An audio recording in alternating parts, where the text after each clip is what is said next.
బాలకోటే గారు ఈ క్రమంలో సో వీళ్ళంతా ఒకటే గూటి పక్షులు కాబట్టి ఇక టీడీపీని కూడా మనం ముగ్గులోకి లాగాల్సిందని ఎన్డీఏ కాంగ్రెస్ పార్టీ అనుకుంటుంది అనుకోవచ్చా బాలకోటే గారు? వెంకటకృష్ణ గారు, అయ్యా, ఈ డిబేట్లో కూర్చున్న కాంగ్రెస్ పార్టీ బీఆర్ఎస్ పార్టీ నాయకులు కూడా చిన్న చిన్న నాయకులేం కాదు. వాళ్ళకి అన్ని విషయాలు తెలుసు. ఏదో కొత్తగా ఇప్పుడు వచ్చేసి కూర్చొని మాట్లాడే వాళ్ళు కూడా కాదు, చిన్నపిల్లలే కాదు. నేను సంక్షిప్తంగా ఇది డిబేట్ కాబట్టి మాట్లాడే అవకాశం లేదు కాబట్టి 2-3 మాటలే చెప్తా.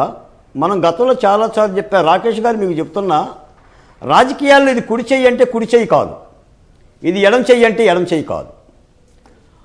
ఆయా కాలానుగుణంగా రాజకీయ పార్టీలు అధికారంలో ఉన్న పార్టీని దించేందుకు ప్రతిపక్ష పార్టీలు చేసే ఒక పోరాటం. అది కాలానుగుణంగా ఎలాంటి మార్పులైనా తీసుకుంటుంది. ఇది అందరికీ తెలిసిన సత్యం. ఇందాక దామోదర్ గారు మాట అన్నారు, నాదేదో ఆవేశం అనేది. నాది ఆవేశం కాదు, ధర్మాగ్రహం.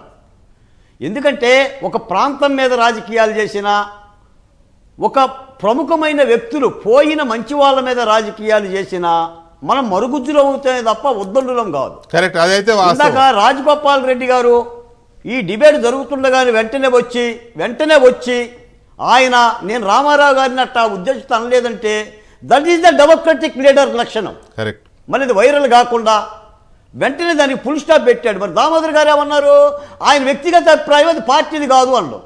ఇక్కడ వ్యక్తిగత అభిప్రాయము, పార్టీ అభిప్రాయం. దామోదర్ గారు అన్నది పొంగులేటి కాదు, ఒక మాట కాదు. దామోదర్ గారు అన్నది రాజగోపాల్ రెడ్డి గారి గురించి కాదు, పొంగులేటి గారి అమరావతి కామెంట్స్ గురించి అన్నారులే. ఇది కాదు, అప్పటికి ఇది మాట్లాడలే. Right, anyway proceed. అందుకని వెంకటకృష్ణ గారు, నేను స్వయంగా ఢిల్లీలో రాహుల్ గాంధీని కలిసా కొప్పుల రాజు గారి ద్వారా.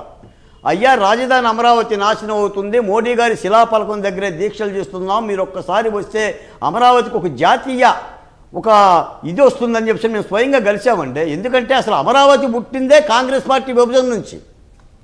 ఇప్పుడు నాకు తెలిసి ఈ డిబేట్లో కూర్చున్న ఇద్దరు కూడా అమరావతి పుట్టడానికి కారకులే కదా. తెలంగాణ కావాలని కోరుకున్నాయి, డౌట్ ఏముంది అందులో? ఇప్పుడు రోడ్డు మీద పడ్డది నేను కదా,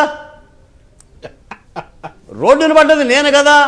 మరి నాకు వరదలు వస్తాయి అంటే అయ్యా వరదలు రావని నేను సంజాషి చెప్పాలా? ఎస్, అమరావతికి వరదలు వస్తాయి. వరదలు వస్తే ఏం చేయాలో మాకు తెలీదా? హైదరాబాద్ చిలుకుపడితే చిత్తలు కాదా? ఎందుకు కాదు? ఇప్పుడు అమరావతి మీద ప్రాంతాల మీద రాళ్ళు వేసుకొని రాజకీయాలు చేయటం మూలాన్ని వచ్చిన సిక్కేం లేదు. ఇది సూర్యుడి మీద దుమ్మెత్తిపోయటం లేదా సూర్యుడి మీద ఉమ్మేయటం లాంటిదే. రామారావు మీద చేసినా అమరావతి మీద చేసినా. అంటే నేను అనేది ఏంటంటే రాజకీయాలను రాజకీయంగా నడపండి. ఇంకా 2 తెలుగు రాష్ట్రాలు భావోద్వేగాలు ఉండకూడదు, మనం ఉండాలి. అభివృద్ధి చెందాలి. రైట్, బాలకోటే గారు ఒక్క నిమిషం. బాలకోటే గారు, రాకేష్ గారు, ఇప్పుడు సరే మీరు ఒప్పుకోకపోయినా నేను పబ్లిక్ లో ఉన్న చర్చను మాత్రమే చెప్పాను. అది నిజం కాదని మీరు